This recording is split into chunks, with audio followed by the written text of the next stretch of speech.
3, sound check 1, 2, 3.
Good afternoon, everyone. As we have quorum present for today's meeting, I'd like to call this meeting of the Hamilton Municipal Heritage Committee to order.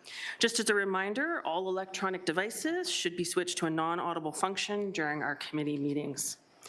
We'll move into our roll call. If I could get everyone to acknowledge their presence, if you could just make sure you turn on your microphones. Councillor Cratch. I'm here. Karen Burke. Present. Graham Carroll. Present. Andrew Douglas. Present.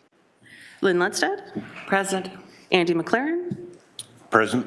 Stefan Spalnick. Present. That's great. Thank you, everyone. And we'll move on to our approval of our agenda. May I please have a mover and a seconder to approve the agenda as presented? I see Graham and Lynn. And before we move forward with a vote, are there any amendments from committee members to the agenda? Go ahead, Graham. I would like to discuss the possibility about having someone from the Indigenous community come in to address our committee on the experiences of that community and how it can affect our decision-making on heritage. So through the chair, we can add that as item 11.5 for discussion. Thank you very much.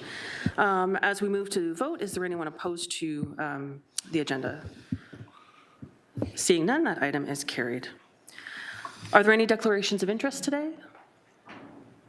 Seeing none, we'll move on to the approval of our meeting minutes from the previous meeting, February 20th, 2026. May I have a mover and a seconder to adopt the minutes of the previous meeting as presented? I see Stefan and Karen. Is there any discussion on the meeting minutes before we move forward? Seeing none, as we move to vote, is there anyone opposed? Seeing none, that item is carried. Item 7 is our items of information. May I please have a mover and a seconder to receive the items for information, items 7.1 to 7.4. I see Andy and Lynn. And before we move to vote, is there any discussion on any of these items? Seeing no items, we will move to the vote. Is there anyone opposed? Seeing none, that item is carried. We now move to our items for consideration, and our first item on the agenda is 8.1 PD 24140B, which is the Melville Park West Heritage Conservation District Plan in Dundas, Ward 13. I'd like to call upon Alyssa Golden, Cultural Heritage Program Lead, to provide the committee with a presentation for this item. Welcome, Alyssa. Thank you, Chair. Again, Alyssa Golden, Cultural Heritage Program Lead, and I'm pleased to be here today to present to you on the Melville Park West Heritage Conservation District Plan. I want to start by just thanking our consultants who are here from MHBC. We have Nick and Dan on the line. Thanks for all their hard work throughout the HCD study and plan phases, and for working with staff and integrating feedback from the community on what is our first new HCD plan in the City of Hamilton since the year 2000. So let's start with a bit of a refresher on what a Heritage Conservation District is. I know many of our community members are very familiar, but for those that might be listening in, an HCD, Heritage Conservation District, is an area comprised of a concentration of heritage resources with special character or historical associations that distinguishes itself from its surroundings. HCDs are protected by designation under Part 5 of the Ontario Heritage Act. Designation helps a municipality manage and guide future change in a district.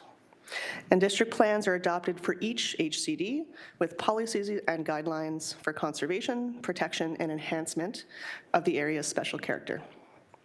Heritage permits are then required when changes are proposed within a district.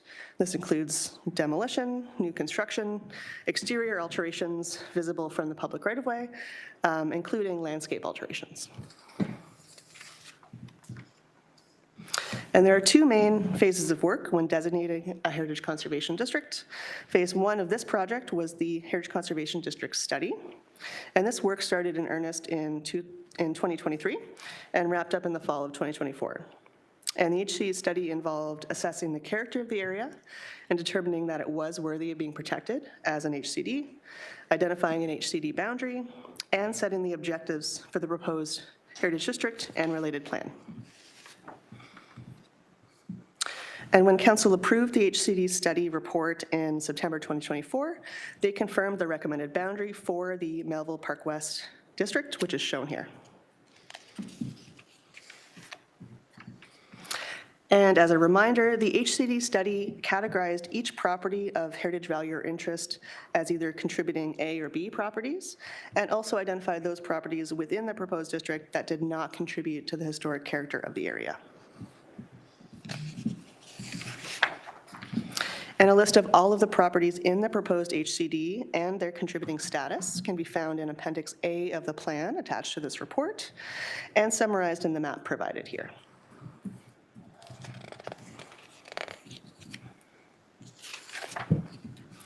Phase 2 of this project was the development of a Heritage Conservation District plan, which is now in its final stages. 2 open houses were held during this phase, including an initial open house to introduce the plan phase of the project, and a second open house where feedback was received on a draft plan.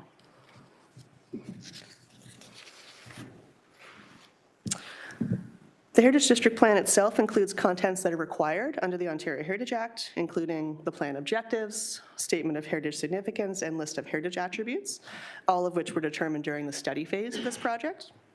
And most importantly, the plan outlines the policies and guidelines for managing change in the proposed district, including how to balance the conservation of heritage character of the area while guiding compatible new development and change, including alterations, additions, and demolitions.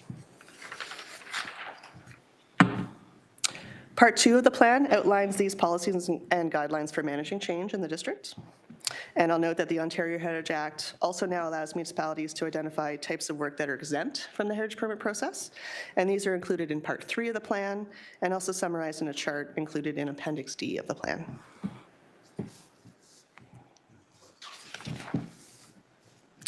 So the policies and guidelines in the final HCD plan were informed by feedback from the community and property owners throughout the consultation process of this project.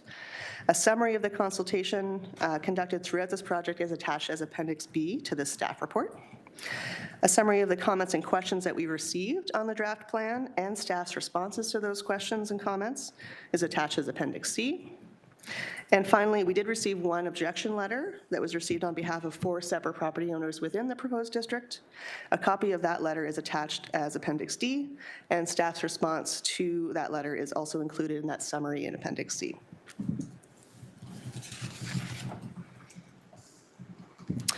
So the Melville Park West Heritage Conservation District has been determined to meet the provincial criteria for designation, and the proposed plan for the district has been prepared in accordance with the requirements of the Ontario Heritage Act. So staff recommend that the Municipal Heritage Committee receive the district plan today and advise council to designate the district in accordance with the plan. In terms of next steps, the recommendation to designate the district will be considered by Planning Committee on May 5th. This will be a public meeting under the Ontario Heritage Act. Council will then consider the recommendations and, if approved, would adopt the HCD plan and pass a bylaw designating the district. If that passes, staff will then issue notices of bylaw passing sent to all the property owners affected by the proposed district, and this would start a 30-day objection period under the Act. And for just some additional clarity, and I can bring this back up later if there's questions, a flow chart is provided here to show the next steps and process for that in terms of the objection period and what happens if any objections or appeals are received.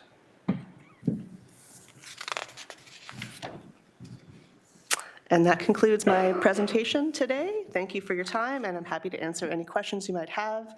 Along with me today as well, as I mentioned, are the folks from MHBC, if there's any more detailed questions that staff can't address. Thank you very much for that, Alyssa. May I have a mover and a seconder to put the report on the floor before we ask questions? I see Graham and Andy. Okay. So do we have any questions from the committee? Graham? Just want to say thank you, Alyssa, for the great report. Great effort in getting this area that was vital to be designated. We have to preserve our heritage wherever we can, and heritage districts are probably the best way to do it. Thank you very much for your work. Are there any other questions or comments? Karen? Thank you. I'd like to also add my thank you for the lot of work that went into this over the past couple of years. You could tell, and it's very well thought out and very well researched. I totally appreciate that. I realize that there are a few people who are raised some objections. I'm wondering if it does get to the point where it goes to the OLT and they still have concerns, could there be one solution that a few properties be cleaved out of the district? Would that be an option? Through the chair, so I am aware of our existing heritage districts having, at the time of their passing, similar challenges, and in some cases, properties were removed from the boundaries of those districts because they were on the edge of the districts. I'll maybe defer to the folks from MHBC here today, just in terms of their more recent experience with appeals, but I believe, if I'm not mistaken, you would not be able to remove a property that's in the middle of the district. So maybe I'll just look over to Nick or Dan for some additional feedback there. Thanks, Alyssa. Yeah, that is something that comes up every now and then when we're working on projects. And what we try to do is resolve any concerns with perhaps changes to policies and guidelines. We find sometimes there's certain things that are of interest or concern to people. So we try and do that rather than adjusting the boundary. As you said, if a property is in the middle of the district, it's really hard to do. But sometimes, as in the past, you noted there's been some changes around the outside. So we'd have to see what happens, see what the appeal process looks like, and then we can go from there to try and resolve it. Okay, thank you. And I mean, really, with all of those properties, to only get 4 concerns is pretty good, or even 1 concern in one letter. So very good. Good work. Thank you. Do we have any other questions or comments? Seeing none, we'll move to our vote. So the vote will be to receive the presentation and approve the recommendations contained within the report. So as we move to vote, is there anyone opposed? Seeing none, that item is carried. And again, I'll just express my thanks as well to Alyssa and to the staff team and then to MHBC for all the work it's an amazing amount of work that had to go into getting that done. And 26 years is a long time to have a Heritage Conservation District, so we really do appreciate that. So we'll now move on to item 8.2 is PED 26054 is our monthly report on proactive listings for the Municipal Heritage Register, March 2026. May I have a mover and a seconder to put the report on the floor? I see Andrew and Stefan. So the report recommendations include the following: that staff be directed to list the following properties on the Municipal Heritage Register as non-designated properties as outlined in Report PED 26054 in accordance with Section 27 of the Ontario Heritage Act. And those properties include 15 Victoria Street North, 269 King William Street, 271 King William Street, 273 King William Street, and 275 King William Street. Are there any questions from the committee? Go ahead, Graham. The 4 properties on King William Street, is that 2-story with the second umpire-ish type roof? Is there any threat to those properties that you know of, or just a general concern? Through the chair, again, Alyssa Golden, Cultural Heritage Program Lead. So the prompt for staff reviewing those properties and bringing them forward as a part of our proactive listings is that they were currently up for sale and is being advertised as an entire block for redevelopment.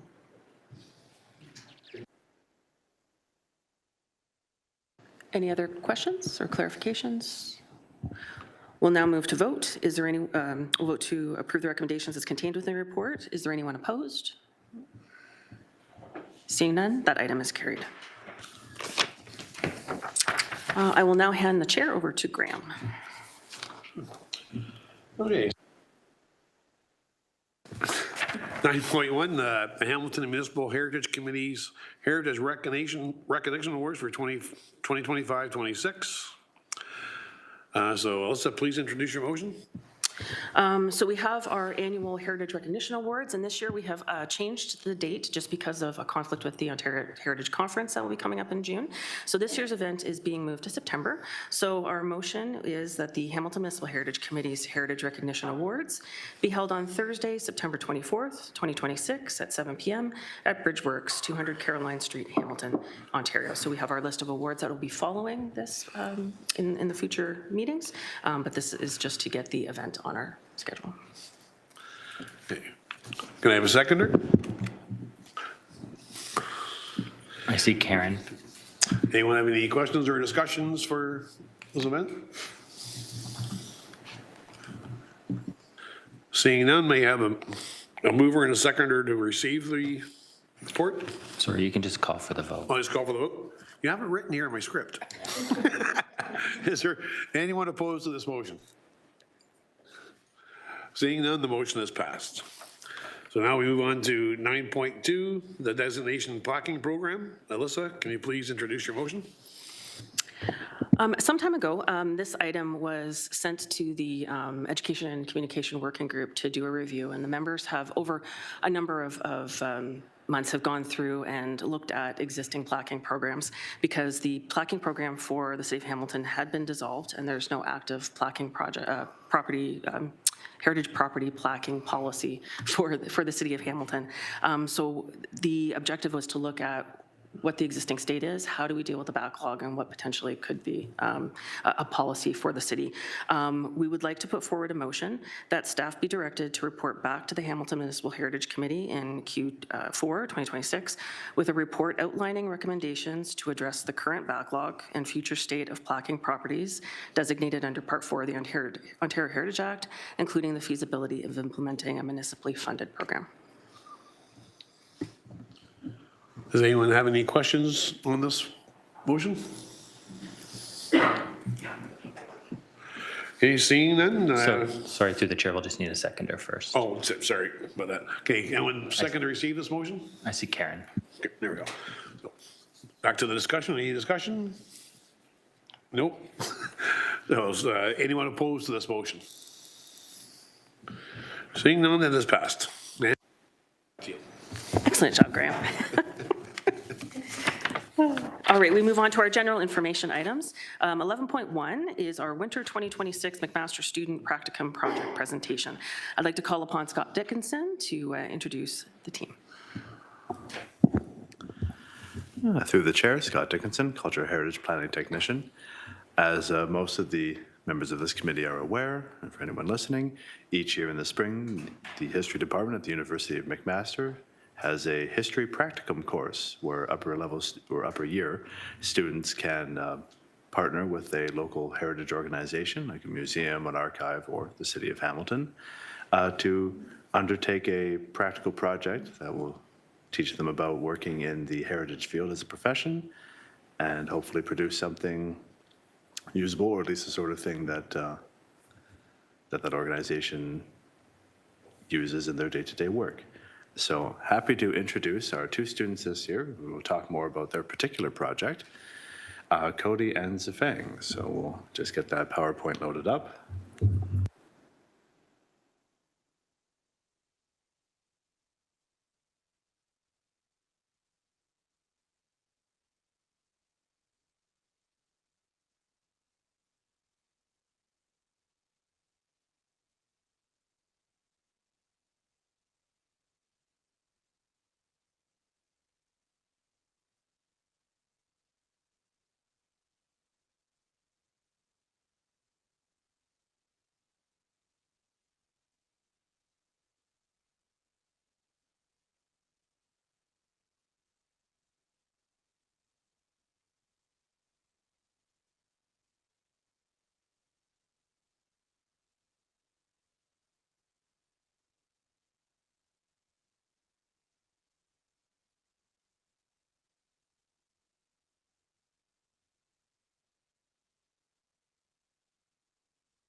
Hello. Thank you. Thank you, Scott. Yeah, my name is Cody Storms, and this is my partner, Zeffing. We're from McMaster and their fourth year class. The purpose of the class, yeah, is just, as Scott was saying, to get some hands-on experience in kind of local history and try to produce something meaningful. Yeah, we're both history students, and yeah. My name is Zifeng, so I'm fourth year honor history student at McMaster. Yeah, just interested in the local history here.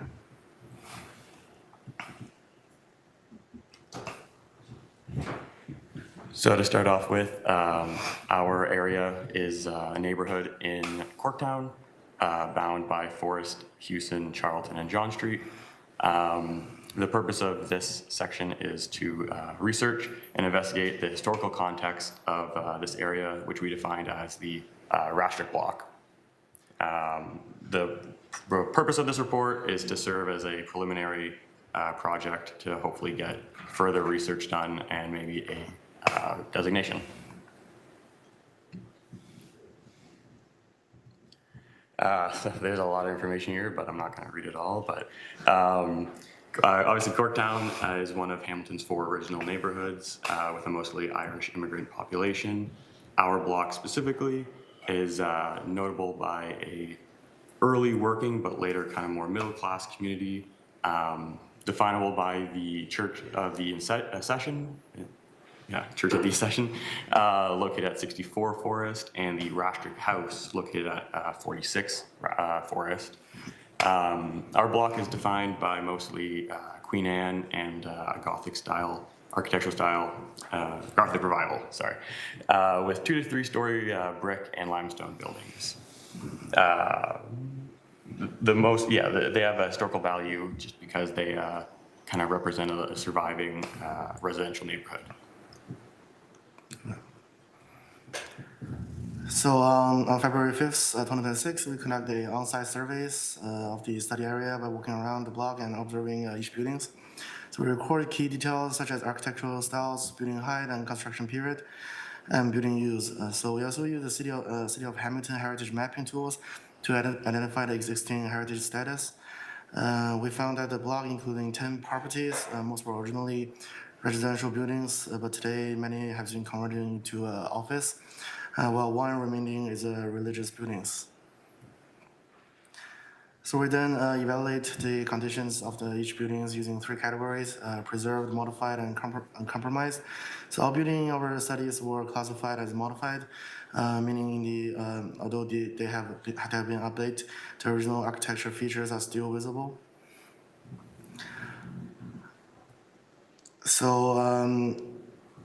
we assess how each buildings contribute to the heritage district. We use 3 categories: contributing A, contributing B, and non-contributing. So contributing A buildings are those that play key roles in defining the characters of the area. In our case, this is including the Church of the Ascension and the Rastrick House, which are historically significant and already recognized under the Ontario Heritage Act. And contributing B buildings are still representative of the area, but they play a more supportive roles.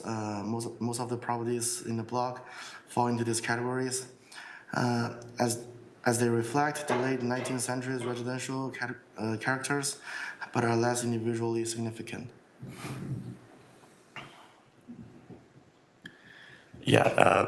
Based after that, we were then tasked with defining the boundary area for our HED block, and we determined all 10 buildings were contributing to the block itself.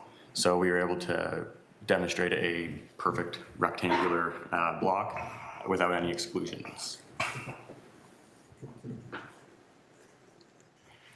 For each individual property of the 9 criteria of the 906 Ontario Act, the 3 that were most, significant were criteria 1, which all 10 properties represented a specific character in the architectural styles. Criteria 7, which was contextual value, and all 10 properties did that. And then finally, criteria 9, with only 2 properties being recognized as landmarks, being the Church of the Ascension and the Rastrick House, mainly because they have already been designated and therefore are known in the neighborhood, and the church for its scale.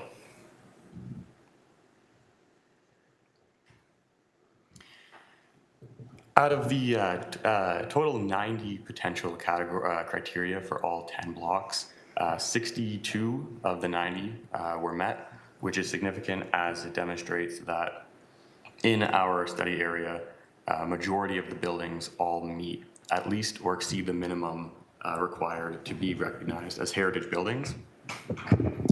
Our study area then demonstrates a rich and valuable history that contributes to the preservation of Corktown and the city of Hamilton as a surviving late 19th century working class, middle class residential block, which already features, like I said, 2 officially designated properties.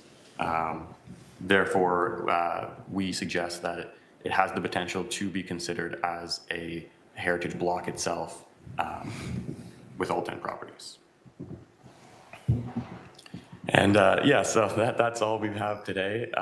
We appreciate having your time, and thank you. Yeah. Thank you very much. If there's any questions, I guess I'll open it up to that. Thank you very much for that presentation. That was great work that you've done. We have Councillor Cratch. Any other speakers we should add to the list? Okay. Lynn and Graham. Thanks. Just wanted to thank you for doing this work. I think it's really important. Usually when people think about heritage in the downtown, well, let's start at a broader view. Usually when people think about heritage in Hamilton, they think of areas that aren't necessarily downtown. Then when they think about and realize, oh wait, most of the heritage assets in the city are actually in downtown, then they think, oh, they must all be in the Durand neighborhood, of course. The answer is nope. Most of the buildings in the heritage inventory are outside the Durand neighborhood, and it's good that you're looking at the Corktown neighborhood, which has frankly been a more working class neighborhood.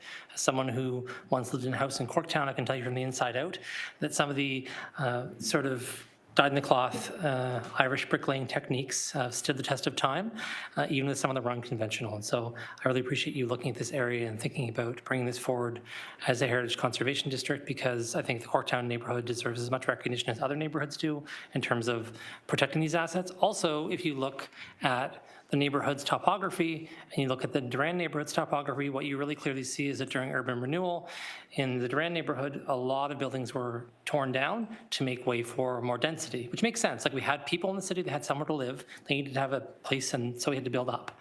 And there were some choices made, I'm sure, that if we could go back, we wouldn't have made.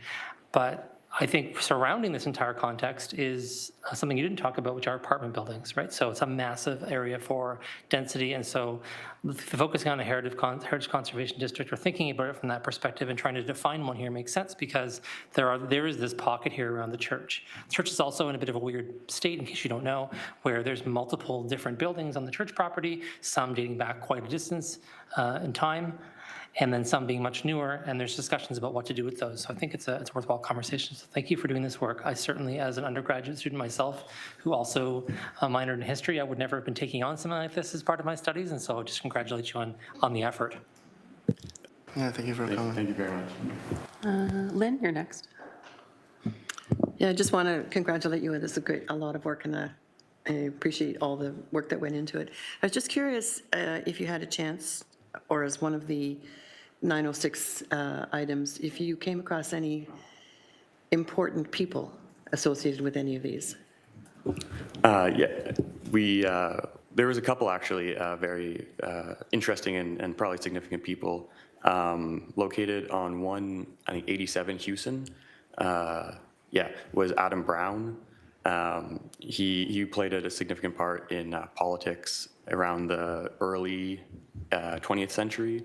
And he resided, in a couple of years, and then at 189, I think, Houston, was the Ontario Business College as well, which, if I'm not mistaken, Adam Brown, I think, or someone around there, was the principal at the school itself.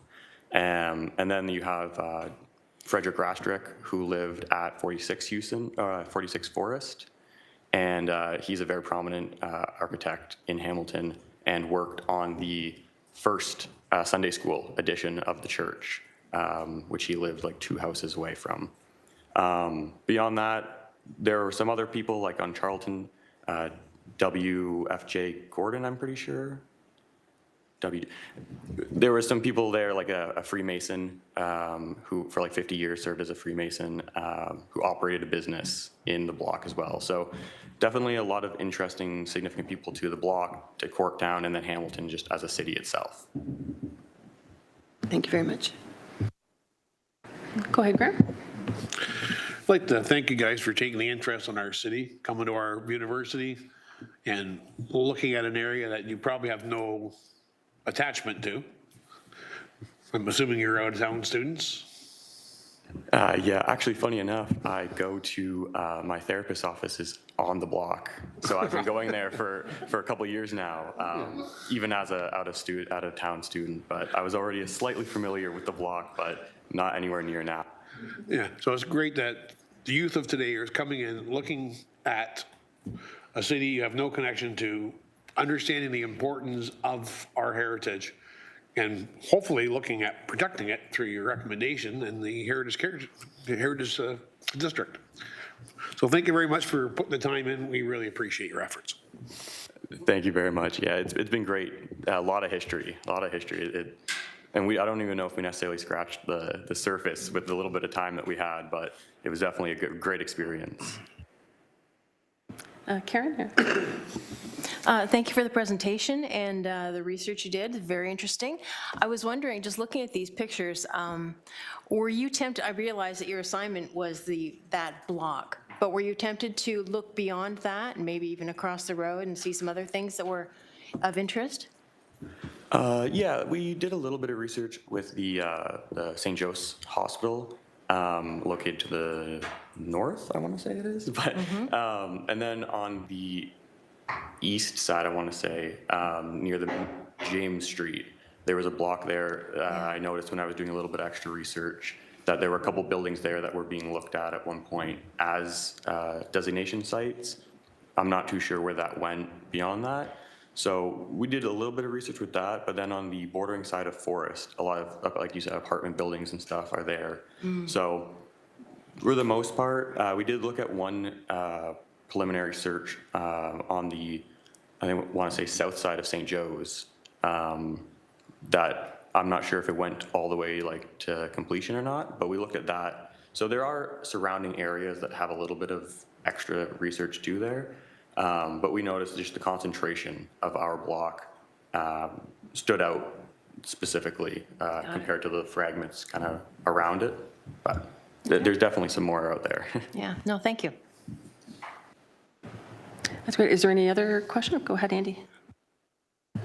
Yeah, through the chair, just curious, is there a timeline on this, like how long the project is and for when we can find the findings that you do in your research? Approximately?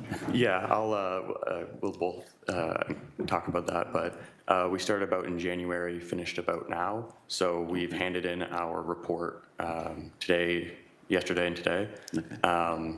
So it should be accessible at some point soon, at least our preliminary research. Yeah, so we had a couple, like about two or 3 months. This is like last week, and then we have another school presentation on the April 8th. Okay. Yeah. Excellent. Thanks for all your hard work. Thank you. That's all I have. Thanks. So that's great. That's a lot of work to get done in a very short period of time. Are there any other questions before we move to receive? Seeing none, if there's no other discussions, may I have a mover and a seconder to receive the presentation? I see Karen and Lynn.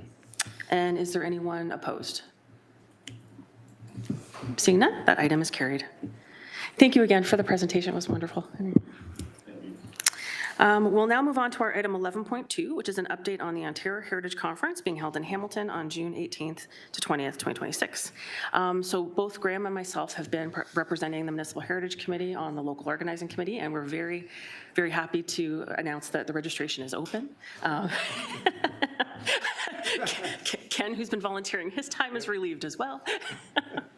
But the registrations are open. The local organizing group has really come together to put together some really exciting opportunities for those days of the event.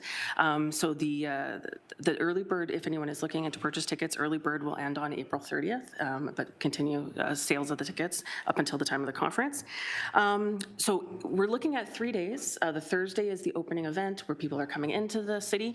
So we're going to be hosting a public event at Magnolia Hall, and that event is going to be called Reimagining Hamilton's Waterfront Adaptive Reuse, Remediation, and Commemoration of Industrial Heritage. So we're having a key speakers panel at Magnolia Hall just to bring people in. Again, both a public event, but but also available to the conference attendees. And then there's some events taking place afterwards. But Friday is really the first big kickoff day of the conference. We've got for the conference, we have 2 key locations. So we'll be starting the Friday at La Una Station as our hub, having a keynote that's looking at some key projects, the Niagara Power Generation Station and its adaptive reuse, as well as our own local cotton factory, and how those properties went from being industrial use to relatively vacant and unused to the success stories that they are today. So that'll kick off the Friday, and then we'll move into a number of really interesting sessions and walking tours. We have walking tours set up to explore the Workers' Arts and Heritage and the Industrial North Trail, looking at Central neighborhood and the industrial properties and adaptive reused properties in that neighborhood. And then we're lucky enough to get a tour of the Copley buildings and then taking the tour up historic James Street North. So that's Friday, and then we'll end with our gala dinner. So if you look online, you'll be able to see all of the various sessions that we have set up for that day. Then on Saturday, Saturday is going to start at the Sherman Avenue Industrial Adaptive Reuse area. So we're going to be starting at the Playhouse Theater with a keynote, and a very topical item is going to be the impact of insurance on heritage properties, both the myths and the facts about that. And we'll have people from the Trust as well as the Insurance Board of Canada that are also helping to talk about that topic. And that'll lead us into a day of exploration on Sherman Avenue. We'll be heading over for tours and open studio in the cotton factory, as well as some bus tours that are going to take tours of the industrial areas and over to the Steam and Tech Museum and the Beach Canal Lighthouse. So lots of opportunities to explore what the city has to offer, explore the civic museums and our heritage spaces. The 2 days on the Friday, we'll have a marketplace for vendors and our sponsors at the conference. And then on the Saturday, there'll be a traditional trades fair at the cotton factory. So there's the opportunity for people to have one-on-one conversations, look at, again, the studios at cotton factory and get to see some of the crafts people and what they are doing in the city. So lots of great things. We invite you to check out the website. So it's available both on the Hamilton Burlington Society of Architects website, as well as the Community Heritage Ontario website. So we can send that out to all of the members so they have that. And again, just anything else that I missed? Again, just... Actually, I will look at my list here, but just a thank you to the members of our local organizing committee, which is a very long list, but thank you to the Hamilton Burlington Society of Architects, the Hamilton Municipal Heritage Committee, the City of Hamilton Planning and Economic Development Department, the Architectural Conservancy of Ontario Hamilton Regional Branch, and the Hamilton Heritage Foundation. Then we also have the related organizations of the Community Heritage Ontario, Ontario Association of Heritage Professionals, and the Architectural Conservancy of Ontario. So lots of people involved and volunteering to make this a really excellent weekend for everyone to explore Hamilton. And just one last thing is thank you to all of our sponsors. We've had an incredible response to businesses and organizations and individuals that have put their money forward, again, to make this the most successful event that we can for people to explore. And people will be coming from all across Ontario. We've seen interest from many of the municipal heritage committees and professionals and heritage companies, heritage-related trades and companies. So it's going to be a very fun event. So we invite you to get out. And again, those tickets the registration is open now. It'll be open up until the time of the conference, and early bird will end April 30th. Are there any questions, Councillor? I got one comment. Yeah, that's all, Councillor. Yeah, I do realize you've said go to the internet to find out more information, but if it's possible, you could share a direct link with the legislative coordinator who could share it with everyone on the committee, because I know that it's tough to take all that all in sort of by ear. For instance, the opening night event at Magnolia Hall is happening at 6:30, but there's like a million little things that are going on. So if the schedule could be sent out to everyone to make sure we have the opportunity to attend, that'd be great. I'll try and be there for as much of it as I can. Yeah, that's fantastic. Yeah, no, we'll get that link sent out. We also have an Instagram so that we're going to be posting updates. There'll be more and more things shared and the speakers list and whatnot. So that's great. And go ahead, Graham. Just wanted to tell our two master's students, there is a possibility of a student rate where you may get sponsored by the Ontario or CHO. They are sponsoring 4 spots or something like that? 3. I say it's 3. Yep.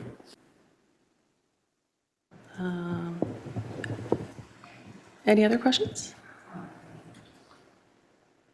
Seeing none, may I have a mover and a seconder to receive the update? I see Karen and Andy. And as we move to vote, is there anyone opposed? Seeing none, that item is carried. We now move on to item 11.3, which is our discussion respecting reducing demolition by neglect. Notice of motion introduced at the Planning Committee on March 24th, 2026. Councillor Crouch, if you'd like to introduce the item. Yes, it was circulated to everybody, so you have a copy. And the reason why we're talking about it today is because I promised I would let you know when it was up for discussion. I purposely left it as a notice of motion so that I could make sure it came here and there was an opportunity for members to look at it. So my really only request is, I'm not going to read it out to you now. Everyone here reads. And I will send, it's been sent to you. So have a look through the motion, and if there's things you think, oof, I don't understand that, or that doesn't make sense, or can we change the language there? I want this to be as sensible as possible to people, easy to read and make sense. And I don't want to miss something. And then later on we say, oof, I really wish there was something. That goes for all the staff that are here too. If anyone sees something and they think, what does that mean? Or could we add something else? Just throw me an email and we'll do that.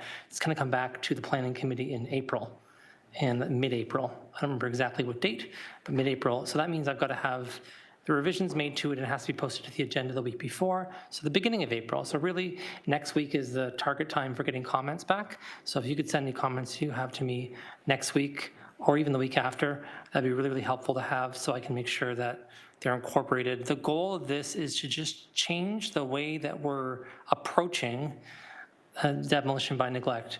Whether it ends up with us actually hiring someone in-house or not isn't really the main feature. The point of that discussion from before is, like, to be frank with you, having an engineer sitting around doing heritage-specific things may not be a desire that really works out as, desire is the wrong word. But we might hire someone and they may not have enough work to be doing. How does that work? Is there a point in having an engineer on staff, or is it about changing the approach that we use with engineers? The law does allow us a lot of leeway, and so I'll give you a brief summation of what I've learned so far, which is primarily that if there are safety issues with buildings, and I'll just give my own personal experience so that I'm not trying to, talk about something else or put anybody else in a weird spot by talking about a situation. But when I was standing in front of the buildings that collapsed in Gore Park, right, I could visibly see on the day of the collapse, or I guess the day before of the collapse, that the side wall did look a little bulgier than normal.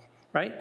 We don't have a process right now that's really robust for me to be able to figure out, okay, so what do I do with that information? How do we enable people who can come down here and say, yeah, that is actually a severe safety issue, and then give them the authority to walk into the building that day and say, hey, this has to be addressed. That's the missing piece that we have there. The laws exist to allow us to do a lot of this work, but sometimes we require the permission of a property owner, for instance, to go in if the situation isn't a public safety issue. How do we negotiate that? How do we do that? How do we use the law to the fullest extent so that when we see situations that are occurring, we can get in there immediately and deal with them?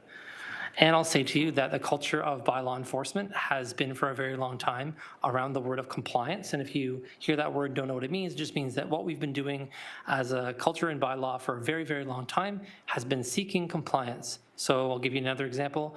If there's a building that runs out of air conditioning in the middle of the summer, right?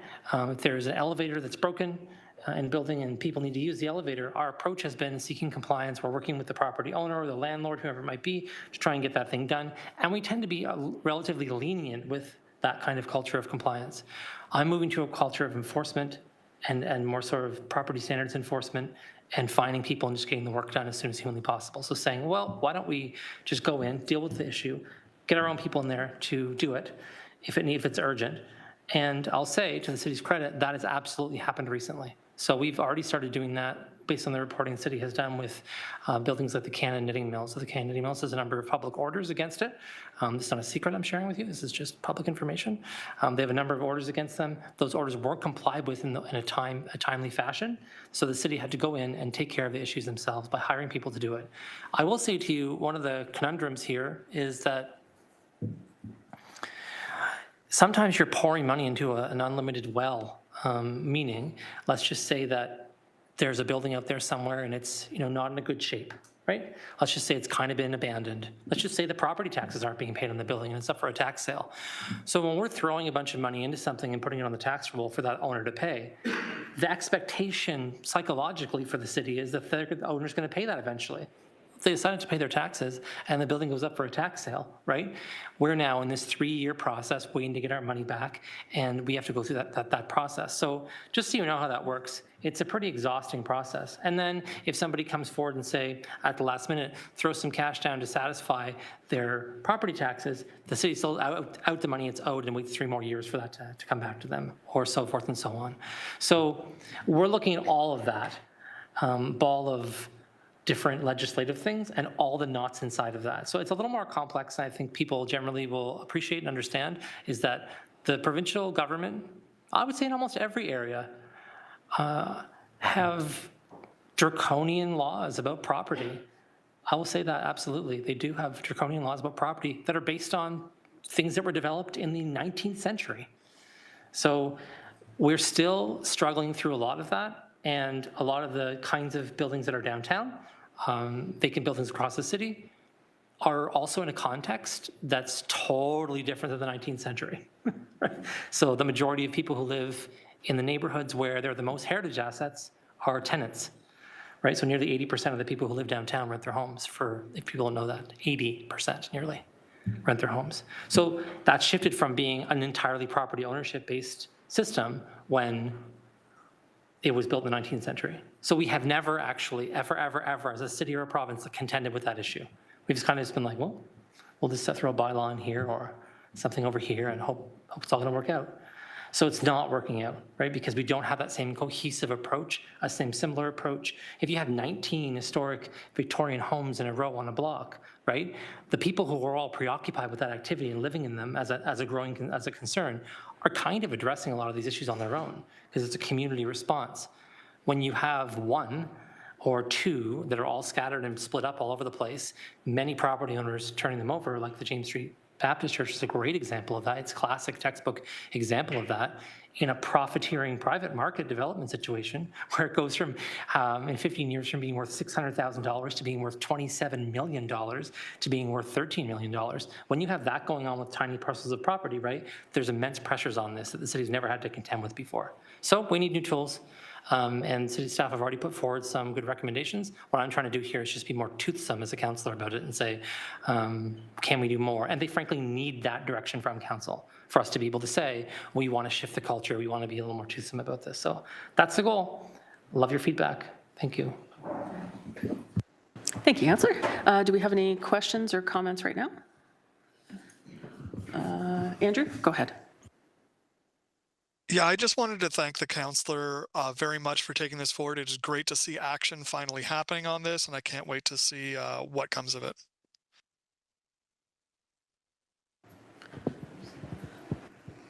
Any other comments or questions? Seeing none, may I have a mover and a seconder to receive? I see Graham and Stefan. And as we move to vote, is there anyone opposed? Seeing none, that item is carried. And again, just a reminder to please get those comments to Councillor Crouch by next week. Thank you very much for that. And we'll move on to our item 11.4 is our Heritage Building and Landscape Watch List. Are there any additions to the list that anyone would like to make? Okay, Graham, and go ahead, Graham. Mine's more a question about removing one from the list. Okay. As we know, the commercial block, also known as Copley Noise and Randall, is almost done its renovation. I no longer feel it's under threat. So we may as well take it off the list. We can do that. So Graham has put that forward. Is there a seconder? Lynn? And as we move to vote, is there anyone opposed to removing that building? Seeing none. Can you just confirm for Matt the address? 56 York Boulevard and 6376 McNabb Street North. That's on the yellow list. Do we have any property updates today? No property updates? All right. So may I have a mover and a seconder just to receive this item? I see Karen and Graham. And as we move to vote, is there anyone opposed? Seeing none, that item is carried. And item 11.5 was our added item, so it's in regards to comments from the Indigenous community, if you'd just like to clarify. This week, we had a Heritage Permit Review Subcommittee meeting, and we had a pre-consultation regarding a change of use of King George School on Gage Avenue. It wants to be turned into an Indigenous hub and Indigenous housing on the property. And it became obvious there's different viewpoints on how we look at these kind of buildings. And I would like to have someone come in and do a presentation to talk about the different experiences. So those of us who weren't affected by colonialism and the residential schools or other harms that were done to the Indigenous community can maybe get a little bit of an eye-opener or to look through the lens of the harm to community. So if we can get someone in who can explain it to us at a nice way, or not be nice, have to explain what their harms were and how we can help reduce those harms. Because it is a matter of reconciliation, right? We have a driving force to try to correct ourselves. So hopefully we can find someone who's a good source, good resource to train us and teach us how to look at things in their perspective. Through the chair, Ken Coit, Director of Heritage and Urban Design. Very complex and important issue, Graham. We deal with it on a lot of things, including a lot of our planning applications. We do have an Indigenous Relations Office at the city. We will reach out to them and see what they feel is best in terms of coming here and making that kind of training education piece would maybe a better way to talk about it, and see what tools are available and what resources are available to accomplish that, and report back at the next meeting. Perfect. That'll 100% cover what I'm requesting. Thank you. Is there any discussion on that item or anything that anyone would like to add to the request? Karen? I was just going to suggest that perhaps it be expanded to include the subcommittees then as well, since they're the ones who are also making recommendations, if that's possible. Okay. Any other discussion on this? If not, we'll move to vote to receive. May I have a mover and a seconder to receive? So I see Graham and Lynn. And as we move to vote, is there anyone opposed? Seeing none, that item is carried. Do we have any staff updates or new business? If not, we'll move to adjournment.